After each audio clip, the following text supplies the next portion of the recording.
আমার হাজবেন্ড বারবার আবদার করে এইভাবেই নাকি চিকেন খাবে।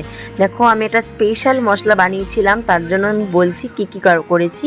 প্রথমেই চিকেনটাকে আমি কাঁচা লঙ্কা, পেঁয়াজ কুচি, আদা রসুন বাটা, সাদা তেল দিয়ে আর পাতিলেবু রস দিয়ে ম্যারিনেশন করে রেখেছিলাম আধ ঘন্টা। তারপরেই আমি দেখো সাদা তেল দিয়েছি, কোনো সরষে তেলের ব্যবহার এখানে হবে না, সাদা তেল অনেকটা দিয়েছি। তারপরে ম্যারিনেশন চিকেনটাকে আমি ভালো করে এপিট ওপিট করে ভালো করে ভেজে নেব। ওর মধ্যেই মশলাটা কষা হয়েই যাবে। দেখো অনেকটা যখন মাংসটা সেদ্ধ হয়ে আসবে, ধনেপাতা ও কাঁচা লঙ্কা বাটা এটা হচ্ছে মেন, তার জন্য এটা দিলাম। মাংসটা কিন্তু বেশ করে কষাতে হবে, অনেকটা টাইম নিয়েছি। আর দেখো তোমাদের এখানে তাড়াতাড়ি দেখাচ্ছি বলে তাই মনে হচ্ছে, কিন্তু টাইমটা লেগেছে অনেকটাই।